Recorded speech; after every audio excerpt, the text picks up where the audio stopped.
You know, the Atari 2600 Plus has been trending big time since it was released in November, and it's got about 98% compatibility with the Atari 2600 cartridge library. Atari is feverishly working on some updates for this bad boy, and, well, the first ones will be coming out very soon, so I'm told. Hey everyone, I'm Dr. Scott, and welcome to the Game Closet, where we talk about and review video games with a comedy twist. Now, over the last couple of months, I gave you guys what I feel are some of the essential Atari 2600 games, Atari published games, and third-party games. There's tons of retro fun in these games, and here are 51 of those games for you with their current, loose price charting values, so you'll know what to expect when hunting for these classics. So cuddle up with your brand new Atari 2600 Plus or your Heavy Sixer, and grab some popcorn and let's dive in. Subscribe style.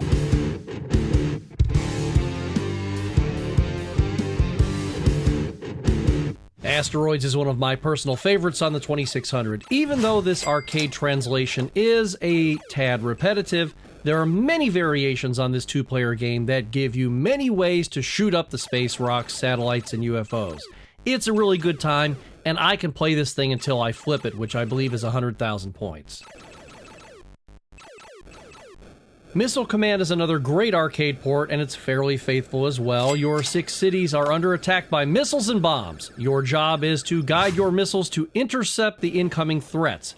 It gets faster as you progress. Now, Missile Command is a true gem, and it was one of the original games that I had for my 2600 when I was a kid, and I have a lot of nostalgia for this game. No, you don't have a roller ball like you would have in the arcade, but the joystick operates fantastically for this excellent arcade title. The Atari 2600 was no stranger to arcade ports, and this is the third one on the list. It's Space Invaders. Move your base behind the shield to shoot the incoming aliens. Now, that's pretty simple, but they do move faster the more you shoot them, and they get closer and closer to you as they fire their lasers at you. If they land, you're dead. That's it. Simple and quick. There's tons of variations on this cartridge, so you can have hours and hours of fun. Activision's Pitfall may be the very first side-scrolling adventure game. You are Pitfall Harry, and your job is simple. Pick up all the loot you can as you run through the jungle, avoiding the deadly creatures, sinkholes, and rolling logs. The crocodiles may get a free lunch if you slip up, so just don't slip up. Freeway is the second entry on this list by Activision, and I love playing this game with my little girl. It's a great time for kids and adults alike because the premise is as simple as the old joke, why did the chicken cross the road? So grab the joystick and move your chicken up or down to avoid the oncoming traffic. Now, 1 or 2 players can play. You can choose the type of traffic patterns, cars or trucks, faster or slower, etc. Why'd the chicken cross the road? Well, to play Freeway, of course. In Magic's classic Space Invaders clone, Demon Attack is more than meets the eye, and it's more than just a clone, especially if you aren't on your toes. The Space Demons attack as your ship fires upon them. Now they get faster and they change types as you progress, and eventually they split in 2, then dive bomb at you. Demon Attack is fun, and it can get very fast and nerve-wracking. It's a must-have.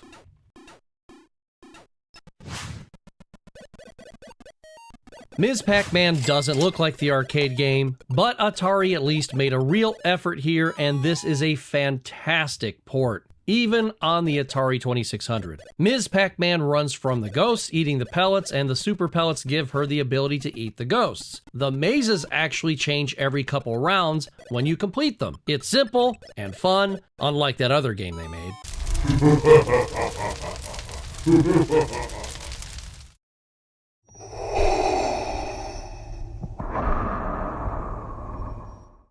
The Empire Strikes Back is a fairly simple game, but it's worth your time. Unlike the other Star Wars games on the 2600, your snow speeder flies at the snowwalkers, shooting them to take them down. Bomb hatches appear occasionally on the AT-ATs, and a sharp shot to them will immediately destroy the AT-AT.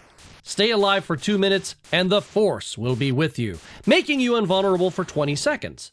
It can get repetitive, but most games from this era are repetitive. The Empire Strikes Back is a worthy entry for the Atari 2600 from the Star Wars franchise. Activision had a few racing titles, but Enduro was the ultimate racing title on the 2600. Far better than pole position in my opinion, because as you race, you must pass the shown amount of cars before the sun comes up. Yes, there is a day and night driving feature and fog, hence the endurance in Enduro. Your driver drives night and day to win the race. The sound and graphics give you the sense of speed even on the Atari 2600. Playable for more than 10 minutes for sure, Enduro is the greatest of Atari 2600's racing games. Well, in my opinion. In Activision's H.E.R.O, you play as Roderick H.E.R.O, flying his helicopter pack into mines to rescue trapped miners. Our hero has to avoid creepy crawlies, lava, and blow up walls with dynamite or his laser, all before the power runs out in his helicopter pack. Each level gets more and more difficult and is arguably one of the best games for the Atari 2600. Heck, just ask Metal Jesus. I have never played a bad version of Dig Dug. The Atari 2600 may not look as sparkly as its bigger brothers like the 7800 version, but the gameplay is there, and so is the fun. You are Dig Dug, digging through the soil, trying to eliminate the pukas and the dragon-like frygars. Watch out, they breathe fire. Armed with your handy-dandy air pump and the rocks above you, you clear the screen and get onto the next level. But watch out, these little critters can phase themselves through the dirt to try to catch you. Smash the button to pump those baddies full of air and full of fun. In this arcade port, you play as the cute penguin Pengo. Now your job is to kill the snow bees with ice blocks before they kill you, all while trying to get 3 diamond blocks together in a row for bonus points. The bonus points aren't easy to get either, especially if you're trying to go for the 10,000 points as opposed to the 5,000. 5,000 if they're against the wall, and 10,000 if they're in the middle of the maze not touching the wall. I have played this game for hours in one sitting before, and it can be quite addictive, as most good arcade games are. This one can go for around $40 loose, but honestly, it's worth every penny. Parker Brothers brings the Sega Retro Arcade masterpiece Frogger home, and you know what? All of the fun is right here. As our cute little frog friend, you jump across the river, avoiding oncoming traffic to get to the river. Once at the river, you jump onto logs and turtles' backs in order to get to your lily pad. Bonuses appear as lady frogs asking for help to the other side and flies to eat on your lily pad. Don't fall in or get eaten by the crocodiles because frog legs are on the menu. Like many Atari titles, the arcade game Mr. Do came home to the delight of 2600 owners. Mr. Do, a circus clown, digs his way through tunnels on the map collecting cherries and running from the creeps. His bouncing Powerball and the movable giant apples are his only defense against the little buggers. Eliminating the lettered creeps to spell extra gets Mr. Do an extra life. The Atari version is one more arcade feather in Atari's arcade cap. Becoming a Starfleet captain isn't easy. Mr. Sulu, plot an intercept course. That's why the Star Trek Strategic Operations Simulator was developed, to herald in a new class of future officers with three-dimensional thinking. Piloting the USS Enterprise in the simulation, your mission is to save space stations from the Klingons. Visual. Battle stations. All while managing your ship's energy, weapons, and shield levels. Too many hits to the shields will leave you vulnerable to destruction in the vacuum of space. Shield's collapsing, Captain. Yet another absolute Atari favorite of mine, and this arcade port does quite well to translate the game to home consoles. Any suggestions, Admiral? Prayer, Mr. Savick. The Klingons don't take prisoners.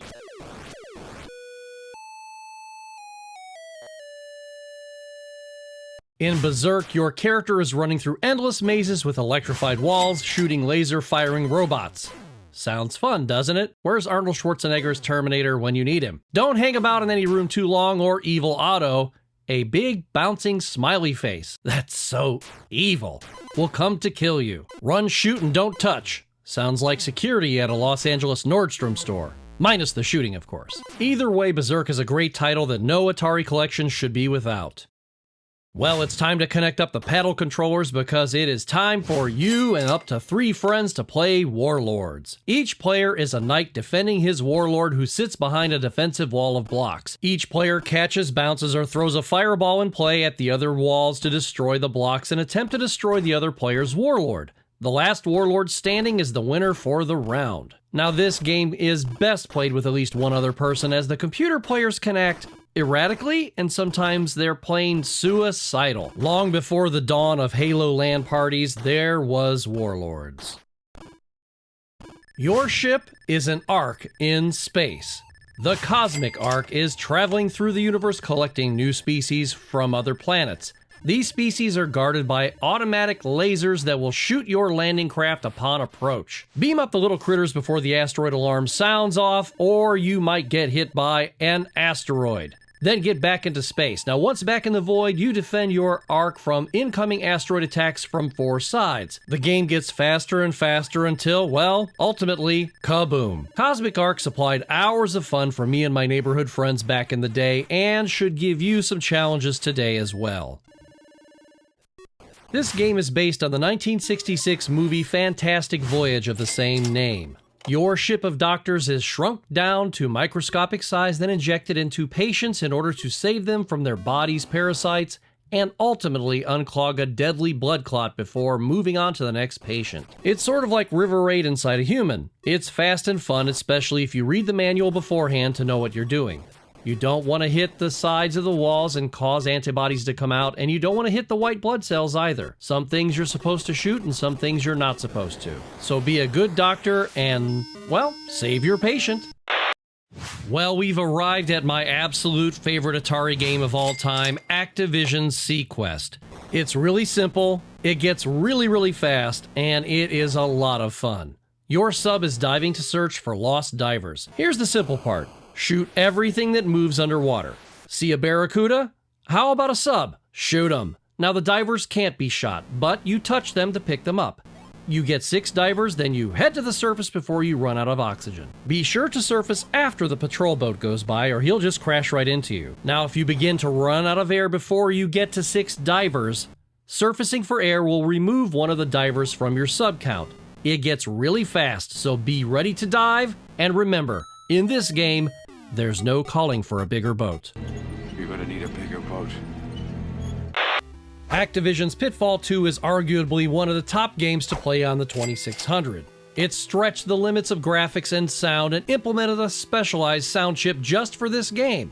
But that is the reason it won't work on the emulation console Retron 77. Let's check the Atari 2600 Plus compatibility list. Untested? Atari didn't test it. Well, since Pitfall 2 may be a questionable title, and it may not work on Atari's new 2600 Plus, I'm going to recommend a game that was tested, Beam Rider. Activision's Beam Rider is arguably one of the top games to play on the 2600, and it will work on the 2600 Plus, but the similar homebrew, Juno First, may not. In Beam Rider, your ship flies high above the Earth around a restrictor shield, shooting at enemies attempting to destroy you and annihilate the planet. Now, as shooters go, like Space Invaders and Galaxian, Beam Rider is much more fast-paced, and that's why people love this game.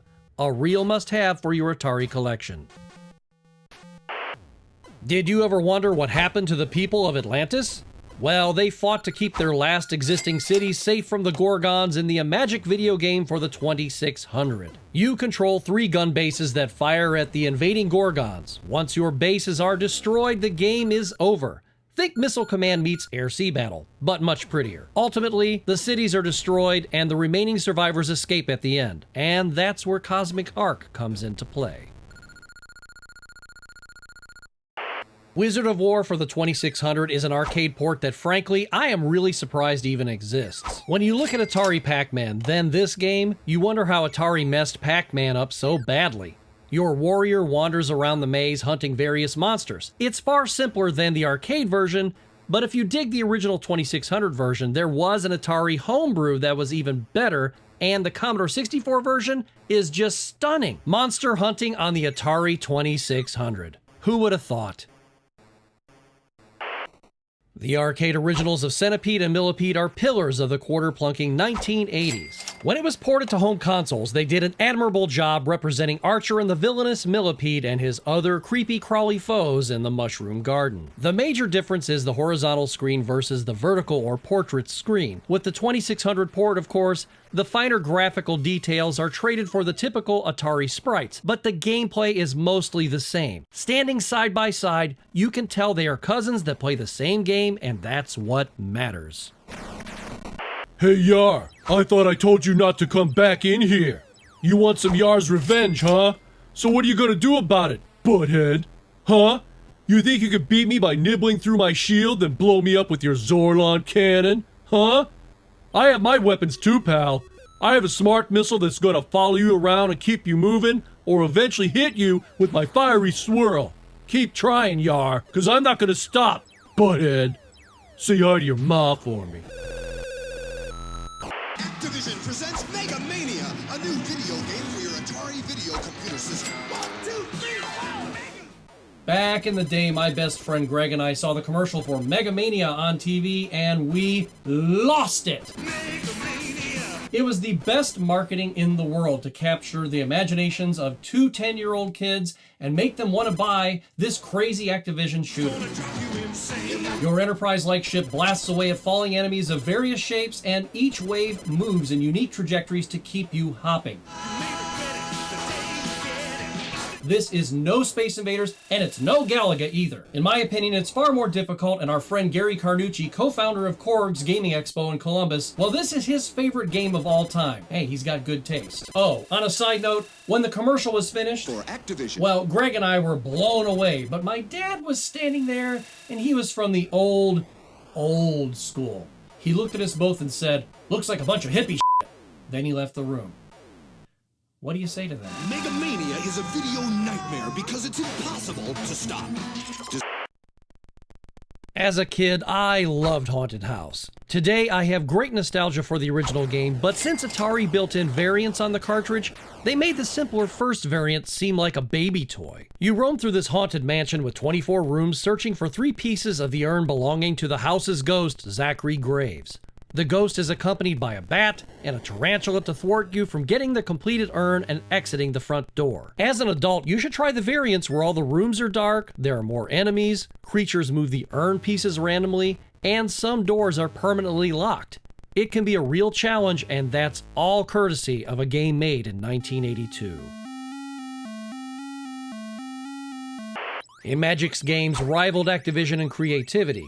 Like Activision, a few of Atari's designers left the company to begin a new one so they could have some creative control. That all said, Laser Gates is a side-scrolling shooter where you guide your ship through a cavernous, cryptic computer that has electrified gates and other enemies in order to destroy the 4 failsafes and stop the computer from self-destructing. Although it has mixed reviews, it's faster paced than the Atari 2600 version of Vanguard and is challenging enough to keep you coming back for more and more.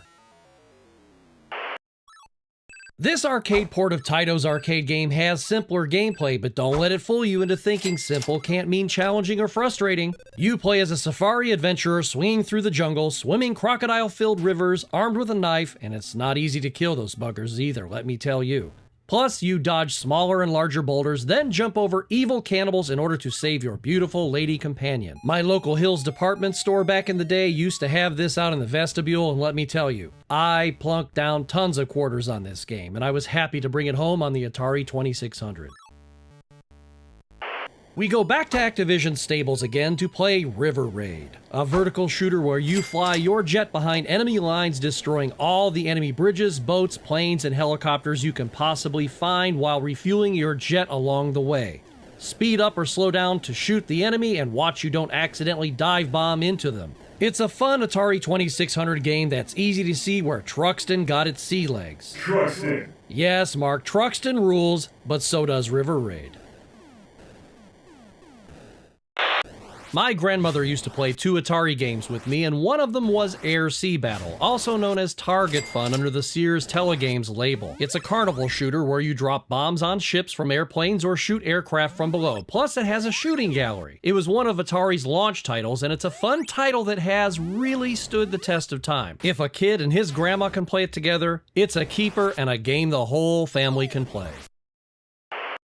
You know, I never played Activision's Frostbite back in the day when I was a kid and didn't play it until it was recommended to me about 5 or 6 years ago. You play as Frostbite Bailey and your job is to build igloos by jumping on the ice floating on the river. But king crabs, geese, clams, and polar bears attempt to stop your igloo building. Plus the temperature can stop you too. Jumping back and forth across the ice floes, much like Frogger on the river, builds your igloos block by block as the ice in the river changes from white to blue, building the igloo. It's a lot of fun and it can be challenging. Frostbite was a surprise to me, and I'm sure you'd want it for your collection too. In 1986, Atari produced Junior Pac-Man, and I will tell you what, it's hard. The ghosts are much more aggressive, and it's a good thing they gave us a huge maze with a screen that scrolls back and forth. I have played this game many times, and I will tell you that I've never gotten beyond clearing 2 mazes. It's a real challenge, and if you're not an Atari enthusiast at all because you think the games are too simplistic, this one is the one that's going to change your mind. Junior Pac-Man is much closer to the game that Atari's Pac-Man should have been. I want to be upfront with you all. I capture all my Atari footage, including this Super Breakout footage, using my Hyperkin Retron 77 via HDMI output. Now, the Retron 77 does very poorly with paddle games. It's extremely hit or miss, as you can see here on the Retron footage. It works perfectly on all of my actual Atari 2600s, of course, and my paddles have 0 jitter as I refurbished them myself. According to Atari, they tested Super Breakout on the Atari 2600 Plus, and it works just fine with paddles. Super Breakout is a brick-breaking game where you bounce the ball off the paddle at the bricks. It has many variants, and it's a wonderful title for your collection, and you should grab a copy for your Atari 2600. I'm just sorry I don't have good footage to show you. Parker Brothers made a more than decent port of Q*bert for the 2600. Q*bert is in the class of the first isometric video games ever. And as Q*bert, you jump up and down a 3D pyramid to turn the 28 cubes a different color by making contact with them. All the while, you're being chased by different creatures attempting to kill you. Pretty typical in most video games. It's also possible to fall right off the pyramid. Also, Q*bert has escape discs at his disposal on either side of the pyramid. They help him escape certain death, and they transport him back to the top of the pyramid. The 2600 version isn't as pretty as its more advanced cousins on the 5200, 8-bit, or ColecoVision, but it's a great port nonetheless. In Turmoil by 20th Century Fox, your ship is trapped in a place facing 7 tunnels. You can travel vertically up and down a column that intersects the tunnels in order to shoot the enemies that attempt to crash into you. An orb can occasionally appear at the end of the tunnel, and if you act quick, you can grab it for a bonus. But if you're too slow, it will turn into a missile that will detonate upon impact. It's a very fast-paced shooter, hence the title Turmoil. Stargate, also known as Defender 2, published by Atari, is a fantastic game that looks almost exactly like the arcade game. What a fantastic port right here on the Atari 2600. But let's look at Atari's very own Atari 2600 Plus compatibility list. Wait a second, Defender 2 isn't even on the list. What about Stargate? Untested. Atari didn't even test their own damn game. Well, as great of a game as it is, we're gonna have to wait to see if it will work on the Atari 2600. Hold the phone, chat. Atari did test Stargate after the original video was made, and I tested it too. And yes, it works. So, if you're up for a very faithful port of the arcade game on the Atari 2600 Plus, it works. Then this game should be in your collection, but it's gonna cost you around $17. Spider-Man by Parker Brothers is the game that Crazy Climber for the 2600 by Atari should have been, and it's tested on the 2600 Plus as working. Yes, sirree, Bob. Yes, you play as Spider-Man, web-slinging your way up the skyscraper to catch criminals randomly moving from window to window, and you must reach the bombs at the top of the building planted by the Green Goblin. Catching criminals helps replenish your depleting web fluid. If you run out, you will fall to your doom. Reach the bombs at the top of the building before you run out of web fluid. Spider-Man, Spider-Man, does whatever a spider can, and does it better than Crazy Climber on the 2600. Mario Bros. Or Mario Brothers if you're from the other side of the fence. Yes, that's correct. Nintendo's Mario Bros. Is on the Atari 2600. It is the same game, albeit not graphically as awesome as the arcade version or the 7800 version or other ports, but it's the same game. Playing alone as Mario or co-op with Luigi, the two plumbers must chase turtles, crabs, fighter flies, and other icky creatures out of the pipes. Bonus stages offer you coins like the arcade game, and it's Mario Bros. On the Atari 2600. Come on! But if you want an even prettier game, grab it for the 7800. Either way, it's fun from Nintendo with love. Now, before you groan, I know it's a movie tie-in game, but hear me out. Gremlins for the Atari 2600 is 2 games in 1. On the very first screen, you are Billy catching mogwai falling off a roof, kind of like Kaboom, in an attempt to stop them from eating hamburgers after midnight. When the wave is over, you go to a second screen to shoot the oncoming gremlins before they get you. The faster the game gets, the more the gremlins multiply. The game can get quite fast-paced and crazy, and guess what? It's a film tie-in, and it's a great asset for your Atari 2600 and for your 2600 Plus. I spent many hours playing Galaxian on my Atari 2600, and it's just a great port of the arcade game, period.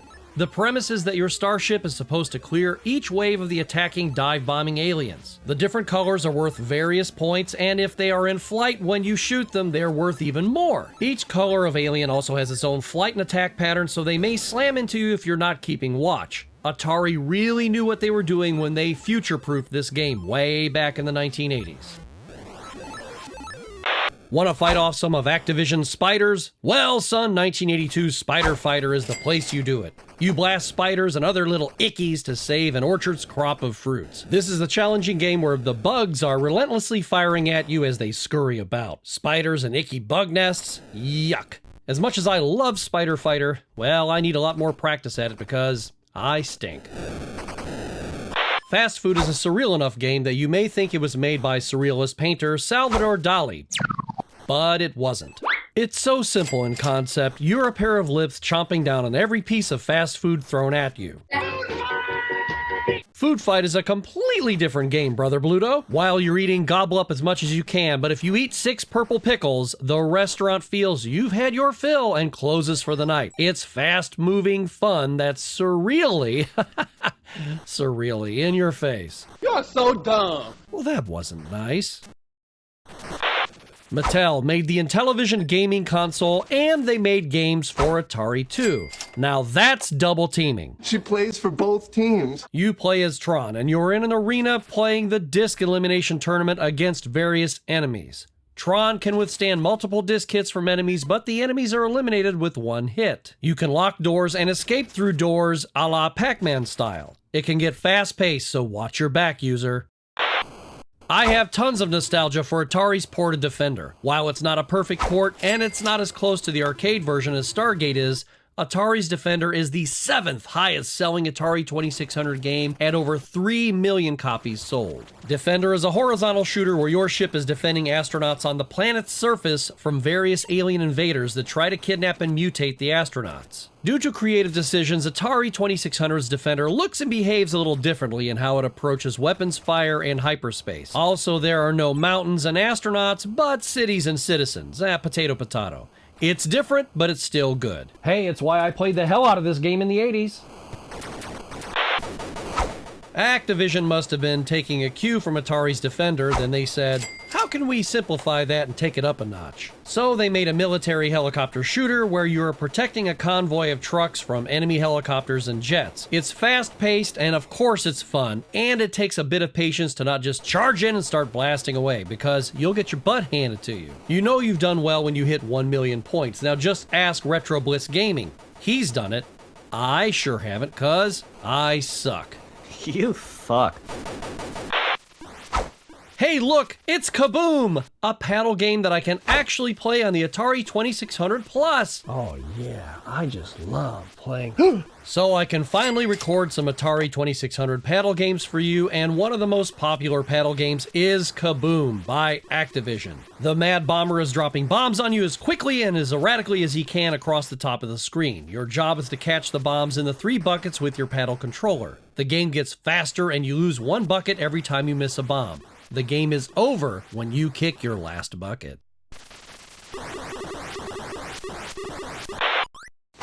Moon Patrol is yet another Atari arcade port. You control the moon buggy scrolling to the right on the moon's surface. You must dodge craters, mines, and moon rocks while shooting down different types of UFOs. Some can create new craters for you to fall into. Interestingly, this is one of the first home console games I recall there being checkpoints. Now, it's certainly not as easy as it looks, and you can easily get caught up in Moon Patrol's gravity of moon-bouncing fun. Third-party developer Imagic reaped gold once again with their fantastically imaginative game, Dragonfire. The 2-stage game has your player running across a castle drawbridge, dodging the dragon's blasts as you run toward the castle. Once inside the castle, you must dodge the fire blasts as you steal the dragon's treasures. Collect all of the loot to open the door to the next level. The next level begins with you on the drawbridge again. Dragonfire really keeps you on your toes and makes you wish for a pause button. How about another game involving fire? Fire! Fire! In Towering Inferno by US Games, you are a firefighter looking for victims in a burning building, putting out fires as you go. There is a meter at the top of the screen that shows how many people you can save on that floor. Put out the flames with your fire hose on each level so you can reach the panel that opens the exit door. Get out as quickly as possible in order to save the remaining victims on your meter. It's not a graphics powerhouse by any means, but the gameplay is solid and something different from just shooting invaders, demons, birds, or dive-bombing ships. Fire! I must admit, I didn't play Stampede until about 8 or 9 years ago. My younger son turned me on to it, and thankfully he did. Activision wants you to get those little doggies to get along by lassoing as many as you can without letting too many get past you. If 3 cows get past you, you're fired. You'll spend lots of time rustling up them little doggies. Just make sure you don't get put out to pasture. You're fired. Will there be more Atari 2600 Plus Essential games in the future? We'll see you soon. Hey, thanks so much for watching. Please hit the like button because it helps the YouTube algorithm spread the video to more awesome people just like you. Subscribe for more here in Dr. Scott's Game Closet, and there's plenty more where this one came from, so click on a video for more video game shenanigans. We'll see you all very, very soon.